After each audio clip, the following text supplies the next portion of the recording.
करते हैं dancing youth का एपिसोड नंबर 32। तो एपिसोड 32 की स्टार्टिंग में हम देखते हैं कि जो ग्रैंड यूथ होते हैं वो अपने साथ में जिंगसियान को और जो नागोंग चुंगसुई होते हैं वो अपने साथ में लेकर आए होते हैं चानियो को। अब ये लोग एक अलग ही ग्राउंड में आते हैं जहाँ पे जो नागोंग चुंगसुई होते हैं वो कहते हैं तो ग्रैंड यूथ जब हम लोग अकेले में आ चुके हैं तो अब आप अपना वार वार कर सकते हैं, चलो अब यहाँ पे ट्राई कर लेते हैं।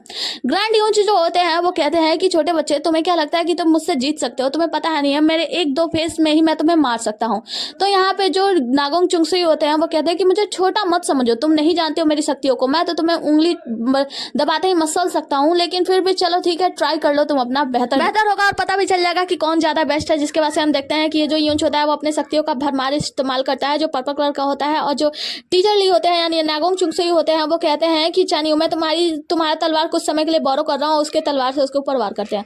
हम देखते हैं कि जो पर्पल कलर का बादल बना होता है ना उसके दूसरी तरफ होते हैं ग्रैंड यूंच और एक तरफ होते हैं टीचर ली यानी कि नागोंग चुंगसुई। यहाँ पे नागोंग चुंगसुई अपने तलवार से ग्रैंड यूंच के ऊपर वार कर रहे होते हैं और कहते हैं कि तुम्हारी हिम्मत कैसे यूंच, मतलब इतने वर्षों से मैं जीवित रह रहा हूँ, मैं अमर हूँ, लेकिन किसी की भी हिम्मत नहीं मेरे आगे आंख उठाकर देखने की, और तुम मेरा सर काटना चाहते हो, तुम्हें मेरा सर चाहिए। जिसके बाद से वो जोर का वार करते हैं और वो जो तलवार होता है वो चारों तरफ छिटकते हुए जाता है, मतलब सब कुछ वहां पे जितना भी चीज होता है ना वो बहुत सारी चीजों को नष्ट करता हुआ ग्रैंड यूंच को उठाकर वहीं पे पटक देता है। ग्रैंड यूंच को गुस्सा आता है और कहता है कि तुम्हारी इतनी हिम्मत लो तो फिर मरो, और उसके बाद से अपने ढेर सारे शक्तियों का वार करता है टीचर ली पर यानी नागोंग चुंगसुई पे। नागोंग चुंगसुई कहता है कि ठीक है फिर मैंने बहुत सहन कर लिया, अब तो तुम्हारी खैर नहीं। जिसके बाद से नागोंग चुंगसुई वो तलवार को वार करते हैं उसके तरफ, और जो पर्पल कलर का बादल होता है उसे छेद कर मतलब भेद कर वो तलवार जो होता है वो जो वहां पे यूंच होता है ना उसको भेद देता है, मतलब उसको एक तरीके से कहा जाता है तलवार उसके आर पार हो जाता है और वो जो यूंच होता है वो वहीं पे गिर जाता है। जिसके बाद से वहां पे उसका शिष्य आता है और वो उसे उठाता है, कहता है कि टीचर अब ठीक तो ना। जिसके बाद से वो उठता है और जो यहाँ पे नागोंग चुंगसुई होता है वो उसकी तरफ बातें करते हुए उसके तरफ बढ़ने लगता है और कहता है कि तुम्हारी इतनी हिम्मत, मेरे ना रहते हुए तुम इतना सारा कुछ यहाँ पे फैलाए रह रहे हो, देखो मैं तुम्हें जिंदा तो छोड़ना चाहता हूँ लेकिन मैं क्या करूँ, तो वैसे अगर तुम चाहो तो तुम जीवित रह सकते हो। जिसके बाद से हम देखते हैं कि यहाँ पे जो यूंच होता है वो अपना कदम पीछे लेने लगता है, एक तरीके से वो डरने लगता है। तो हम देखते हैं कि इसका जो शिष्य होता है वो सामने आ जाता है टीचर ली के और कहता है कि मेरे गुरु को हाथ मत लगाना। जिसके बाद से हम देखते हैं कि नागोंग चुंगसुई जो होते हैं ना वो उसके मतलब शिष्य को भी बांध देते हैं और वो उनके शक्तियों के सामने टिक नहीं पा रहा होता है। जिसके बाद से भी जो नागोंग चुंगसुई होते हैं वो कहते हैं कि वैसे देखा जाए तो यूंच तुम्हारा जो ये शिष्य है ना वो बहुत ही ज्यादा शक्तिशाली है, लेकिन इतना भी नहीं कि मुझे रोक पाए, और उसके शिष्य को जिंगसियान को उठाकर दूर फेंक देते हैं। जिसके बाद से वो उसके पास जाते हैं और बहुत सारी बातें कहते हैं और कहते हैं कि देखो मैं तुम्हें एक किताब देकर जाऊंगा, तुम्हें बहुत कुछ पढ़ना होगा। जिसके बाद से हम देखते हैं कि यहाँ पे यूंच जो होता है वो समझ जाता है, अपना सर नीचे करता है, कहता है कि मैं समझ गया हूँ कि तुम कोई और नहीं बल्कि तुम टीचर ली हो। तो वो कहता है कि नहीं नहीं तुम भूल गए क्या, पागल हो क्या, मैंने बताया ना कि मेरा नाम नागोंग चुंगसुई है, तुम बार बार भूल जाते हो। जिसके बाद से वो कहता है कि वैसे मैं यहाँ से जा रहा हूँ और अब तुम्हें अपना काम करना होगा। वैसे देखा जाए तो वर्षों से तुम 30 सालों से अधिक मार्शल आर्ट का प्रैक्टिस कर चुके हो और तुम महाराज को कई सालों से सर्व भी कर रहे हो, तो मैं तुम्हें छोड़ देना चाहता हूँ। मैं तुम्हें मारूंगा तो नहीं, लेकिन हाँ मैं तुम्हें एक किताब देकर जाऊंगा और ध्यान पूर्वक उस किताब का गहन अध्ययन करना, उस किताब को पढ़ना। जिसके बाद से यूंच कहता है कि जी मैं जरूर पढ़ूंगा। नागोंग चुंगसुई कहता है कि हाँ तुम पढ़ोगे तो जरूर, लेकिन तुम्हारे अंदर जो शक्तियां हैं, जो बेकार की शक्तियां जो तुम लोगों पे ऐसे नुकसान पहुंचाने में इस्तेमाल करते रहते हो, उनके कुछ फेज मुझे निकाल लेना चाहिए। जिसकी वजह से नागोंग चुंगसुई अपने शक्तियों का इस्तेमाल करते हैं और उसे यूंच के अंदर से उसकी कुछ शक्तियां खींचने लगते हैं, और ये सब उनका जो शिष्य होता है वो देख रहा होता है, मतलब उस यूंच का शिष्य देख रहा होता है। वहां से जो उसका साथी होता है मतलब उसका जो शिष्य होता है वो आकर अपने गुरु को पकड़ता है, कहता है कि गुरुजी चलिए हमें यहाँ से चलना चाहिए। नागोंग चुंगसुई जो होता है वो कहते हैं कि एक काम करना, अपने टीचर को बोलना कि जो मैं किताबी से देकर जाऊंगा उसे गहन अध्ययन करेगा। तो जो उनका शिष्य जिंगसियान होता है वो कहता है कि हाँ बिल्कुल मैं कहूंगा, अपने गुरु को वहां से ले जाता है। न उनके जाने के बाद यहाँ पे जो चानियो होता है वो आता है और कहता है कि वैसे एक बात बता नागोंग चुंगसुई, तुमने उसे जिंदा क्यों जाने दिया।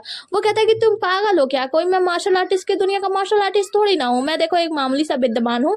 तो मामूली से विद्वान जो विद्वान लोग होते हैं ना वो किसी को मारने पे भरोसा नहीं करते, उन्हें जान बख्शना आना चाहिए, माफ करना आना चाहिए। तो यहाँ पे चानियो कहता है कि हाँ तुम तो मॉन्क वाली बातें कर रहे हो, ये तो मॉन्क लोग करते हैं। वो कहते हैं कि अच्छा ठीक है, अगर तुम्हें उसे मारना है ना तो तुम उसे मार देना, मेरे जाने के बाद तुम उसे आसानी से मार सकते हो, तुम चिंता मत करो। जिसके बाद से वो वहां से जाने लगते हैं और कहते हैं कि लिटिल मास्टर ये सब मैं तुम्हारे लिए ही कर रहा हूँ। सीन कटता है, वुफा वेटियन को दिखाया जाता है, हमें दिखाया जाता है इन दोनों की हालत खराब है। यहाँ पे वुफा जो है वो मरने ही वाला है और ये डिंगजी आकर इसका काम भी तमाम कर देता है, मतलब हाँ वुफा को भी मार डालता है। जिसके बाद से वुफा को मारने के बाद ये डिंगजी सोचता है कि वो फुल प्रिंस जो किन है उसके पास इतने शक्तिशाली लोग कैसे आ सकते हैं, मतलब ये दो ही थे लेकिन 20 के बराबर है, इन दोनों के अंदर बहुत ज्यादा शक्ति आती है। जिसके बाद से ये डिंगजी सोचता है कि उस फूल के लिए कुछ ना कुछ तो करना ही चाहिए, और फूल प्रिंस किंग लो तुम मेरा ज़्यादा इंतजार मत करना। और अपने तलवार से वहाँ पे जो एक खंबा होता है उस खंबे पे कुछ लिख देता है। उस पर लिखा होता है कि मुझे थैंक करने की ज़रूरत नहीं है, ये तुम्हारे आदमी थे, मैंने मार डाला। जिसके बाद से वहाँ से चला जाता है। सीन कट होता है और हमें दिखाया जाता है ये डिंगी को। ये डिंगी जो होता है इस यूंज को मारने ही वाला होता है, मतलब ये जो सेकंड वाला यूंज था उसको मारने ही वाला होता है। तभी हम देखते हैं यहाँ पे जिंक्सियान आता है और जिंक्सियान आकर कहता है कि यंग मैन, मुझे पता है कि तुम बहुत ज़्यादा यंग हो, छोटे हो और तुम्हारी मार्शल आर्ट स्किल जो है वो बहुत ही ज़्यादा है। तो वो जो आदमी होता है वो कहता है जिंक्सियान तुम यहाँ। जिसके बाद से ये डिंगी कहता है कि तो तुम क्या चाहते हो। जिंक्सियान कहता है कि कैसा रहेगा, अभी हम एक स्टेप पीछे हटते हैं, अब हम दोबारा मिलेंगे।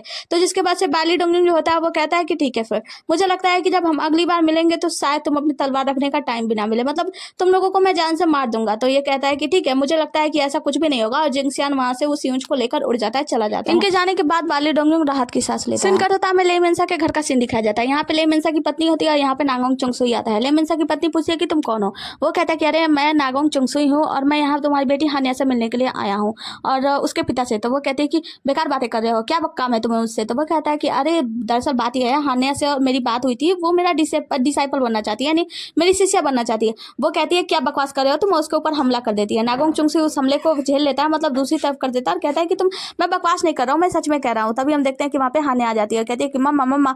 तो यहाँ पे नागोंग चुंगसुई जो होता है वो कहता है कि हाय हानिया, काफी समय हो गया ना मिले हुए, तुम्हें याद हूँ मैं। तो वो कहता है कि वो कहती है कि ग्रैंड फादर ली।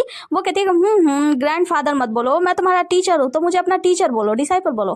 तो यहाँ पे जो उसकी माँ होती है वो समझ जाती है कि ये मतलब टीचर ली है। सीन कट होता है, हम देखते हैं कि वो दूसरा वाला यूंज होता है ना, वो जिंक्सियान के साथ आता है मेन यूंज यानी ग्रैंड यूंज के सामने और घुटनों के बल बैठ जाता है। कहता है कि मुझे क्षमा कर दीजिएगा, मैं बाली डोंगलिंग के मारने में नाकाम रहा और मैं सजा के लिए तैयार हूँ। जिसके बाद से जिंक्सियान भी वहीं पे बैठ जाता है घुटनों के बल और कहता है कि मुझे भी सजा दीजिए, मैं भी सजा के लिए तैयार हूँ। हम देखते हैं कि गाड़ी के अंदर जो मेन यूंज होता है ना वो कहता है कि अब वो सब छोड़ दो, तुम लोगों को क्षमा मांगने की जरूरत नहीं है, ये मेरी ही मिसअंडरस्टैंडिंग थी, मैंने कुछ गलत ही बोल दिया था, उसके लिए मैं तुम लोगों को माफ करता हूँ, इसमें तुम लोगों की कोई गलती नहीं है। और हाँ, बाली डोंगलिंग को छोड़ दो और उसे जाने दो। जिसके बाद से वो कहता है कि अब ये सब मैटर जो है यहीं पे खत्म करो। सीन कट होता है और हमें दिखाया जाता है बाली डोंगलिंग को। बाली डोंगलिंग जो होता है उस बारिश को एंजॉय कर रहा होता है और वहाँ पे कहता है कि एकदम टाइम पर, और उस बारिश को एंजॉय करता हुआ वहीं जमीन पे लेट जाता है और कहता है कि क्या टाइमिंग है तुम्हारी, हे बारिश तुम बिल्कुल टाइम पर आया हो, अगर तुम नहाते तो पता नहीं क्या होता। और उस बारिश को एंजॉय कर रहा होता है, उसकी बूंदों को महसूस कर रहा होता है। हम देखते हैं कि ये महसूस कर रहा होता है, बहुत ज़्यादा खुश होता है, चाइनीज सॉन्ग बज रहा होता है और चाइनीज सॉन्ग का तो हमें मतलब पता नहीं है। हम देखते हैं कि ये डिंगी जो होता है ना वहीं पे दूर से बाली डोंगलिंग को ये सब हरकतें करते हुए देख रहा होता है, कहता है कि पागल, तुम अभी भी पागल हो। वो उसे देखकर मुस्कुरा रहा होता है, कहता है कि बाली डोंगलिंग तुम अभी भी नहीं सुधरे, बहुत ही ज़्यादा इनोसेंट हो, तुम बहुत ही अच्छे हो। हम देखते हैं कि यहाँ पे जो होता है वो जियो रुओफेंग आता है और कहता है ये डिंगी से कि तुम उसकी मदद करने के लिए इतनी दूर आ गए और तुमने उसके पीछे लगे हुए गुंडों को भी मार दिया, तो क्या तुम बाली डोंगलिंग से मिलना नहीं चाहते। ये डिंगी कहता है कि बिल्कुल नहीं, अभी इनके परिवार पे बहुत बड़ी मुसीबत पड़ी है महाराज की तरफ से, तो वो सारी मुसीबतें टल जाए, और साथ ही मैं अभी एक मोस्ट वांटेड क्रिमिनल हूँ, तो मैं उससे मिलकर उसके परिवार की मुसीबतें और भी ज़्यादा बढ़ाना नहीं चाहता। हम लोग मिलेंगे लेकिन कुछ समय बाद जब सब कुछ ठीक हो जाएगा। सीन यहाँ से कट होता है, हमें दिखाया जाता है थियांकी सिटी का सीन, जहाँ पे हम देखते हैं कि बाली डोंगलिंग सामने से आता है और कहता है कि याओ तुम यहाँ पे क्या कर रही हो, और मास्टर और ये कौन, ये तो सीनियर की बेटी है ना, मतलब सेकंड सीनियर की बेटी है ना। तो वो कहते हैं कि हाँ। बाली डोंगलिंग कहता है कि वैसे मास्टर एक बात बताइए, आप थियांकी सिटी में क्या कर रहे हैं। तो याओ कहती है कि अगर मास्टर ना आते तो तुम्हारी सारी मुसीबतें कैसे खत्म होती। वो कहता है कि क्या मतलब है तुम्हारा। तो याओ बताती है कि अब सारी मुसीबतें, सब कुछ हल हो चुका है, सारी मुसीबतें टल गई हैं। जिसके बाद से उससे टीचर बताते हैं कि अब तुम तैयार हो जाओ स्टूडेंट सिटी जाने के लिए, तुम्हें वहाँ पे जाकर तुम्हें पता है ना कि तुम वहाँ के किंग हो। तो वो कहता है कि हाँ मुझे याद है, लेकिन आपको पता है ना कि सिकोंग चांगफेंग भी है, तो वो क्या अच्छा नहीं कर रहा। तो वो कहते हैं कि वो अभी किसी जरूरी काम में व्यस्त है। या वो बताता है कि लेकिन मेरे दादाजी, तो वो याओ बताती है कि तुम्हारे दादाजी की चिंता करने की जरूरत नहीं है, क्योंकि मास्टर ने सब कुछ हल कर दिया, सारी समस्याएं हल होने के बाद तुम्हारे दादाजी है जो वापस चले गए हैं अपने क्षेत्र में।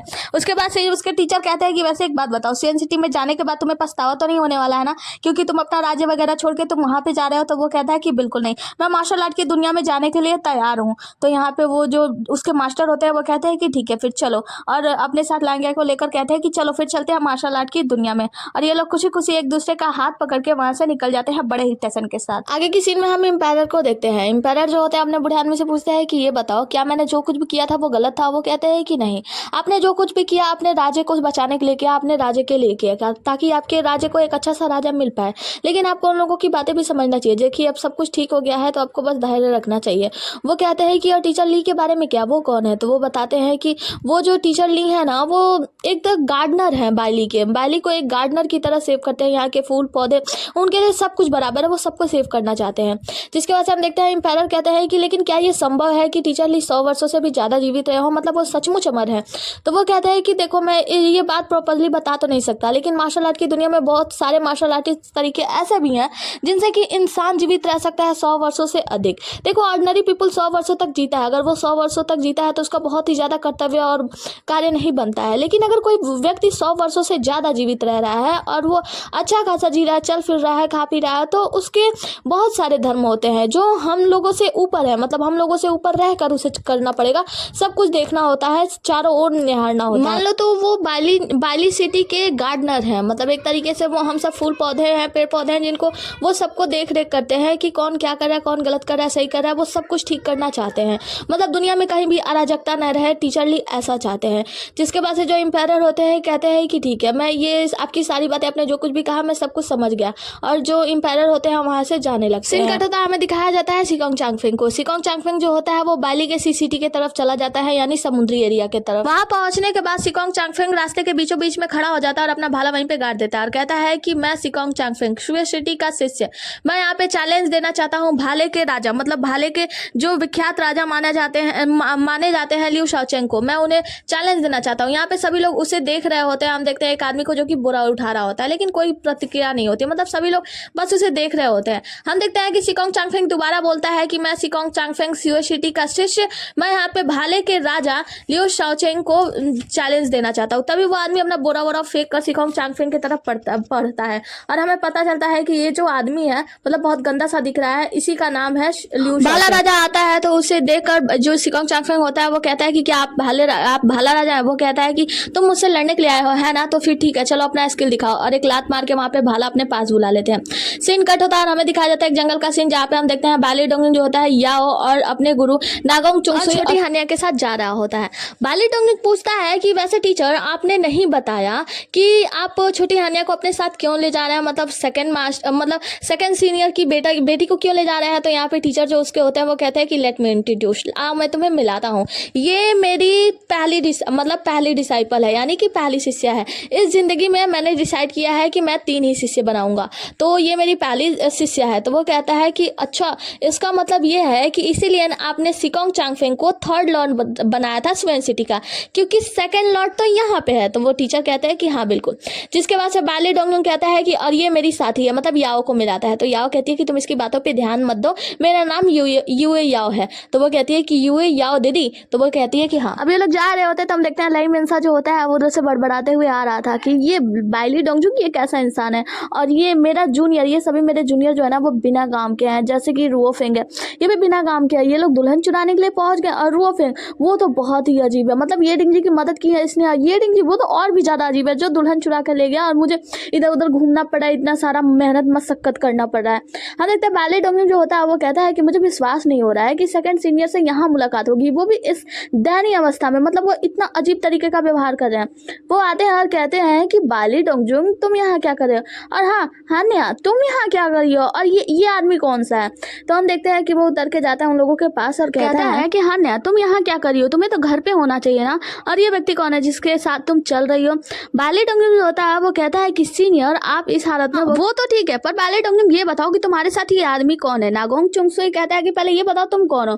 तो यहाँ पे जो लाई मिन्सा होता है वो बड़ा इतराते हुए कहता है कि तुम्हें पता नहीं है मैं कौन हूँ?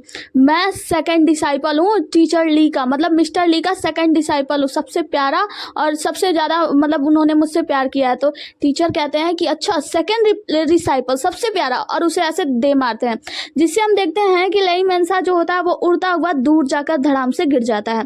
जिसके बाद से बाली मतलब टीचर ली उसके पास जाते हैं, मतलब नागोंग चुंगसुई, और कहते हैं कि अगर तुम मेरे डिसाइपल हो तो वैसा बनने की कोशिश करो ना, और हाँ वो लोग तुम्हारे जूनियर है, बाली डोंगजुंग रुओफेंग वो सभी तुम्हारे जूनियर है। तो अगर तुम इतने ज्यादा शक्तिशाली हो तुम लोगों से लड़ो, उन लोगों को बोलो कि वो लोग क्या गलत कर रहे हैं, तुम ऐसे बेकार से शिकायतें कैसे करते हुए फिर रहे हो, मतलब बकबकाते फिर रहे हो पागलों की तरह। जिसके बाद से वो उसके पास जाता है और कहते हैं टिप्पणी मारने वाले होते हैं उसके सर पे, तो वो रोक लेता है लाई मिन्सा, कहता है कि रुको मैं समझ गया तुम मेरे मास्टर हो ना? वो कहता है कि हाँ सही पकड़े। लाई मिन्सा कहता है कि टीचर अगर ये आप हो तो आपने ये अजीब सा मास्क क्यों पहना है, ये कितना ज्यादा बेकार लग रहा है, इससे ज्यादा हैंडसम तो मैं हूँ। जिसके बाद से टीचर कहते हैं कि हाँ मैं समझ गया, और वहाँ पर लाई मिन्सा खड़ा हो जाता है, कहता है कि टीचर देखो बगल में मेरी बेटी है तो प्लीज मेरे साथ थोड़ा सा अच्छा व्यवहार करो ना, वरना उसके ऊपर क्या असर पड़ेगा। तो उसके टीचर कहते हैं कि अच्छा अभी करता हूँ, और उसे दूर धकेल देते हैं। कहते हैं कि चुप करो, तुम अपना मुंह बंद करो और अपने आप को सुधारो, तुम जैसे हो वो बहुत ही ज्यादा बुरे हालात है, ठीक है ना। तो तुम अच्छा बनने की कोशिश करो और थोड़ा सीनियरिटी से नहीं रह सकते, सीनियर हो तो सीनियर की तरह हो। जिसके बाद से वो जाता है अपने बेटी हान्या के साथ और कहता है कि हाँ घर चलते हैं, घर जाने का समय हो गया ना, याद कर रही होगी। जिसके बाद से जो नागोंग चुंगसुई होते हैं वो बताते हैं कि नहीं, वो मेरी डिसाइपल है, वो मेरी सेकंड डिसाइपल है। तो यहाँ पे लई मेंसा कहता है कि वाह हान्या, पलक झपकते ही तुम इतनी बड़ी हो गई कि तुमने मेरी जगह ले ली मेरे टीचर की जिंदगी में। मतलब तुम भी सेकंड डिसाइपल और मैं भी सेकंड डिसाइपल, बहुत अच्छा नाम कर रही हो तुम अपने पिता का। और कहती है कि ठीक है, तुम अपने टीचर के साथ जाओ और बहुत मेहनत करना, बहुत ज़्यादा मेहनत करना, खूब दम लगा के काम करना और मार्शल आर्ट की दुनिया में नंबर 1 बनना। लेकिन हाँ याद रखना, तुम किसी भी हैंडसम लड़के से नहीं मिलोगी, कोई भी हैंडसम बॉय तुम्हारे आसपास फिरे तो उससे दूर हट जाना। और देखता है कि बैली डोंगलिंग याओ का हाथ पकड़े हुआ है, तो कहती है और याद रखना कभी भी किसी लड़के का हाथ नहीं पकड़ना है। क्या नहीं करना है? किसी लड़के का हाथ नहीं पकड़ना है। हान्या कहती है कि हाँ मैं समझ गई। जिसके बाद से वो जाने लगता है और कहता है कि देखो हान्या, कभी भी किसी लड़के का हाथ नहीं पकड़ना, ये बात हमेशा ध्यान देना, ठीक है ना। तो हान्या कहती है कि हाँ आप जल्दी जाओ, माँ तुम्हारा इंतजार कर रही होगी। जिसके बाद से हम देखते हैं कि जो लई मेंसा होता है वो वहां से अपना घोड़े लेके चला जाता है। नागोंग चुंगसुई भी विदाई देते हैं। जिसके बाद से हम देखते हैं कि वहां से चला जाता है लई मेंसा। अब वो बारी आती है बाली डोंगलिंग की। तो बाली डोंगलिंग पूछता है कि वैसे मास्टर एक बात बताइए, रो फेंग से हम लोग नहीं मिले, क्या हम उसे विदाई नहीं दे सकते? तो यहाँ पर मास्टर बताते हैं कि नहीं, मुझे लगता है कि रो फेंग जो है वो तियांकी सिटी में नहीं है, मैंने उसे कहीं भेजा है। तो वो कहते हैं कि जब वो आ जाए तो वो कहते हैं कि अब मुझे लगता है कि शायद वो लौट के दोबारा नहीं आएगा, मतलब उससे टाइम लगेगा। खैर यहाँ हमारी आखिरी मुलाकात है। वो कहता है क्या मतलब है इसका? तभी हम देखते हैं कि चुंगसुई की वाइफ और उसका जीजा जो भी होते हैं, ये लोग यहाँ पे गाड़ी लेकर आ जाते हैं। इनकी वाइफ लुओ जो होती है वो गाड़ी से बाहर निकलती है, कहती है कि मैं आ गई।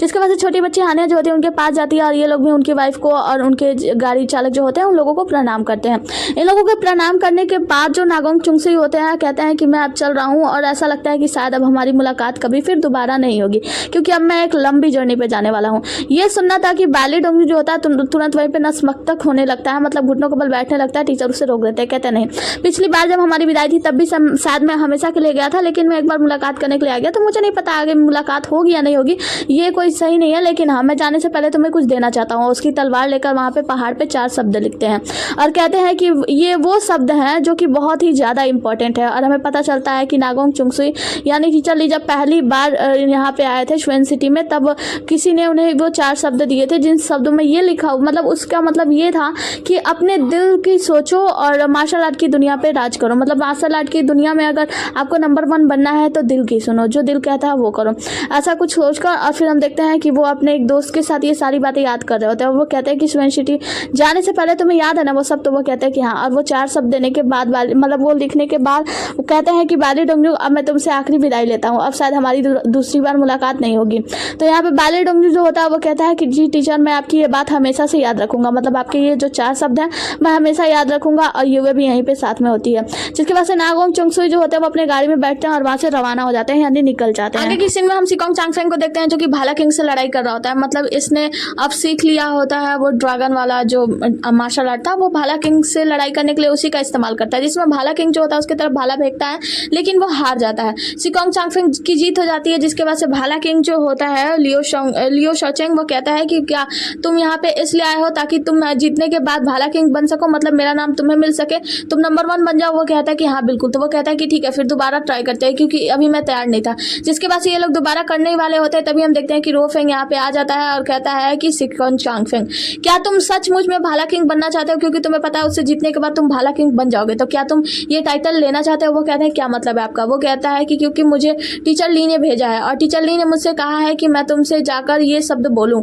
जिसके बाद से हमें सीन कट करके दिखाया जाता है कि टीचर ली आए थे मिलने रुओ फेंग से, और रुओ फेंग ने कहा, देखते ही पहचान लिया था कि टीचर ली। वो कहते हैं कि हाँ मैं, और उन्होंने बताया था टीचर ली ने कि मैं गया था लुओ चेंग को उसको घर छोड़कर आया, फिर मैं तुम्हारे पास आया। मैं तुमसे ये कहना चाहता हूँ कि मैं अच्छे से जानता हूँ कि तुम अपने राज्य को मतलब बचाना चाहते हो और प्रोटेक्ट करना चाहते हो, तो तुम्हें एक काम करना होगा, तुम्हें मेरे लास्ट डिसाइपल को लेकर आना होगा। तुम उससे जाकर बोलना कि टीचर ली ने तुम्हें भेजा है, तो वो तुम्हारे साथ आने को तैयार हो जाएगा। जिसके बाद से वो कहता है कि आपके लास्ट डिसाइपल, इसका मतलब बैली डोंगली ना? वो कहते हैं बिल्कुल नहीं, तुम्हें अच्छे से पता है जो सेवन डटी सीख रहा था जब बैली डोंगली, उस वक्त तुम मुझसे मिले हो, तुम जानते हो उसके बारे में? तो वो कहता है कौन? तो वो बताते हैं सिकोंग चांगफेंग। तुम जाकर उससे मिलना, उससे 2 शब्द कहना कि मैंने तुमसे कहा है, और वो तुम्हारे साथ आने को तैयार हो जाएगा। जिसके बाद से हमें दिखाया जाता है रुओ फेंग जो होता है ये सारी बातें सिकोंग चांगफेंग को कहता है कि क्या तुम मेरे साथ चलने को तैयार हो या फिर यहाँ पे भाला किंग बनोगे? जिसके बाद सिकोंग चांगफेंग कहते हैं कि अगर ऐसी बात है तो ठीक है, मैं आपके साथ चलने को तैयार हूँ, और वहां से चला जाता है। सीन कट होता है और हमें दिखाया जाता है बेंगजुंग को। बेंगजुंग जो होती है वो कुछ कपड़े वपड़े पसार रही होती है, तभी ये डिंगजी पहुंचता है और कहता है कि बेंगजुंग मैं आ गया। ये देखकर बेंगजुंग जो होती है वो बहुत ही ज्यादा खुश होती है और दौड़ते हुए उसके पास जाती है। दोनों एक दूसरे को गले लगाते हैं और एक दूसरे का हालचाल पूछते हैं कि तुम ठीक तो होना वगैरह वगैरह। जिसके बाद सीन कट होता है, हमें दिखाया जाता है बेंगजुंग जो होती है वो ये डिंगजी के लिए खाना तैयार करके लाई होती है। कहती है कि खाने का समय हो चुका है तो जल्दी आ जाओ। ये दोनों खाने पे बैठते हैं और तारीफ करता है खाने का कि बहुत ही ज्यादा टेस्टी और डिलीशियस बना हुआ है। जिसके बाद से बेंगजुंग जो होती है उसे खाना परोसती है और वो उसको खाना परोसते हैं। दोनों एक दूसरे को खाना परोसते हैं। यहाँ पे बेंगजुंग उससे बात करते हुए कहती है कि ये बताओ, तुम तियांकी सिटी गए थे तो क्या तुम्हारी मुलाकात ये मतलब बालीडोंग से हुई, तुम उससे मिले? वो कहता है कि नहीं, मैं उससे नहीं मिला।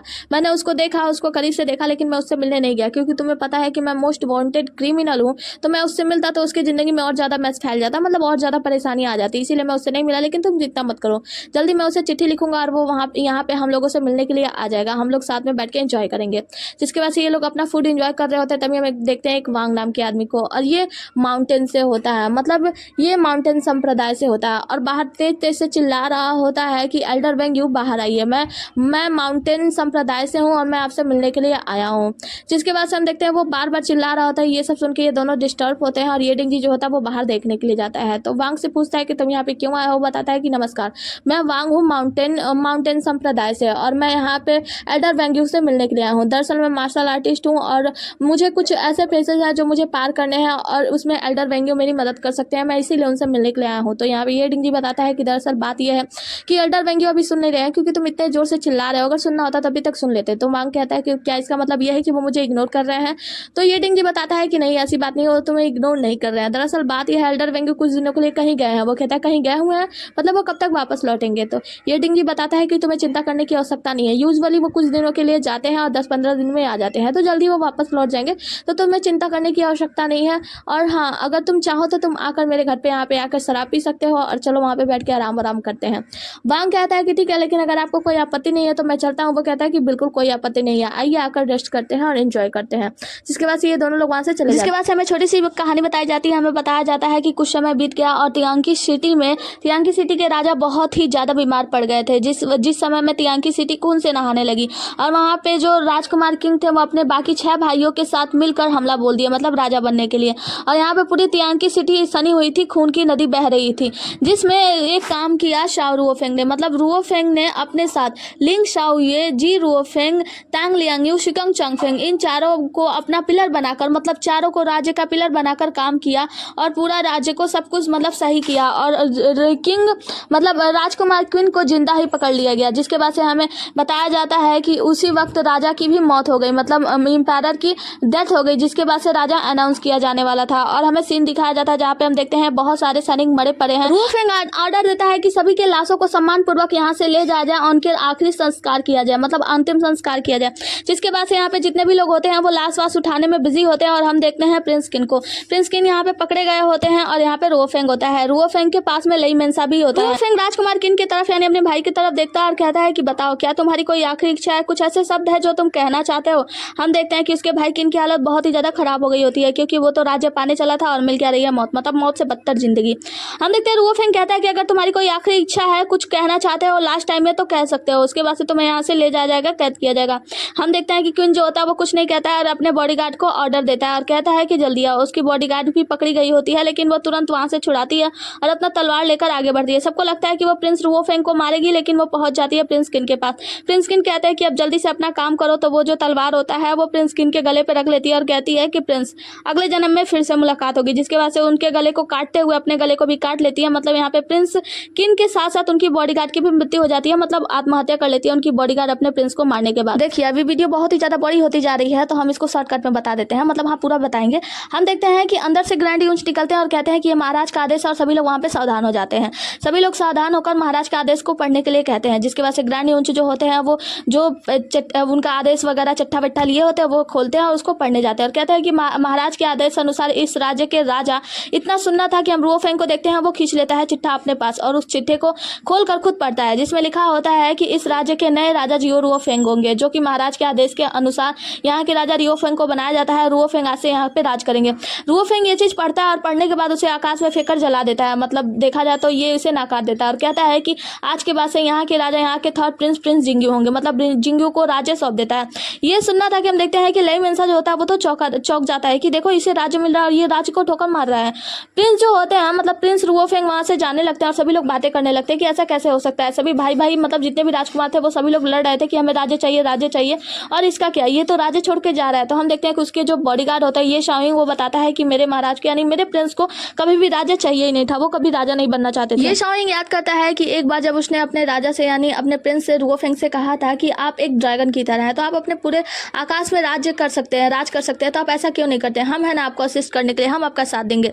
रुओफेंग कहता है कि भाई देखो मैं ऐसा नहीं करना चाहता। वो कहते हैं कि ऐसा क्यों? वो बताते हैं कि तुम्हें पता है जब मैं छोटा था तो मैं, मेरी माँ और मेरे भाई हम तीनों साथ में बहुत ज़्यादा खुश रहा करते थे। एक बार की बात है मैं बहुत ज़्यादा बीमार पड़ गया और मेरा भाई वो मेरा बहुत ज़्यादा साथ देता था। उस वक्त मुझे मतलब ऐसी बीमारी हो गई थी कि शायद मैं मर जाता, मैं जिंदा ना बचता।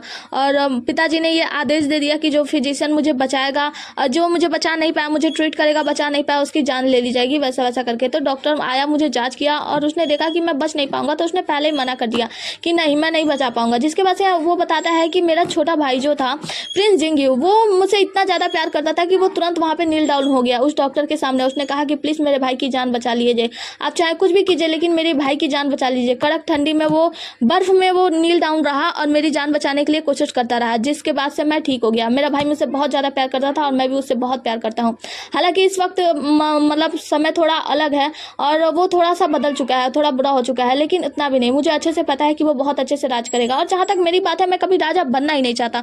मैं अपने सीनियर और जूनियर की तरह रहना चाहता हूँ। मैं रहना चाहता हूँ वैसा मतलब फ्रीली मार्शल आर्टिस्ट बन के रहना चाहता हूँ। मैं मार्शल आर्टिस्ट हूँ और मैं ऐसे ही फ्री रहना चाहता हूँ। और जो जहाँ तक मेरे भाई जिंग्यू की बात है वो मुझे पूरा यकीन है कि वो फ्यूचर में बहुत ही ज़्यादा अच्छा राजा बनेगा। ये सारी बात याद करके ये शाओइंग कहता है कि मुझे उम्मीद है कि आगे का जो जीवन है वो सुखमय कटे और आने वाले राजा जो हों वो इस राज्य को बहुत अच्छे तरीके से चलाएं। जिसके बाद से हमें बताया जाता है कि प्रिंस जिंग्यू जो है वो राज्य काज को काम अच्छे तरीके से संभाल रहे हैं और साथ ही अपनी पत्नी कॉन्सर्ट यी वेंगजुंग को, मतलब जो वेंगजुंग इनकी वाइफ हुआ करती थी, उनको अपनी रानी की उपाधि देकर अच्छे से राज्य काज के काम में हाथ बटा रहे हैं, मतलब एक राजा बनकर। जिसके बाद से हम देखते हैं कि यहाँ पे रुओफेंग उससे बात करता है और कहता है कि भाई तुम ऐसा क्यों कर रहे हो, तुम्हें पता है ना कि वेंगजुंग तुम्हारे पास नहीं है। वो कहता है कि क्या होगा जब राज्य के लोगों को पता चलेगा, जब लोगों को पता चलेगा कि मेरी कॉन्सर्ट में मतलब मैं अपनी पत्नी को खो चुका हूँ, मेरी पत्नी यहाँ से जा चुकी है, तो क्या लोग मुझ पर नहीं थूकेंगे, क्या लोग मुझसे ये नहीं कहेंगे कि मैं एक राजा होकर अपनी पत्नी को नहीं संभाल सकता, तो मैं पूरी दुनिया क्या संभालूंगा, सबको पता चलेगा तो क्या होगा। और वैसे भी मैं वही लड़की से बहुत ज़्यादा प्यार करता था। ये सारी बातें सोच रहे होते हैं, सैड हो रहे होते हैं। यहाँ पे जो रुओफेंग होता है वो सोच रहा होता है कि इसका मतलब ये है कि जो मेरा भाई है जिंग्यू, मतलब जो जिंग्यू है वो अभी तक भी उसे भूला नहीं है, मतलब वेंगजू को अभी तक भूला नहीं है और अभी तक उसे ढूंढने की कोशिश कर रहा है। सीन यहीं पे खत्म होता है और एपिसोड भी यहीं पे खत्म होता है। मिलते हैं अगले एपिसोड में, तब तक के लिए बने रहिए हमारे साथ। Tata bye bye, take care. और हाँ, थोड़ी सी गलतियाँ हुई है उसके लिए सॉरी। ओके बाय, और अपना ख्याल रखना। और हाँ, वीडियो को लाइक किए बिना बिल्कुल भी मत जाना। थोड़ी गलती होती है लेकिन फिर भी लाइक कर दिया करो, ठीक है। बाय।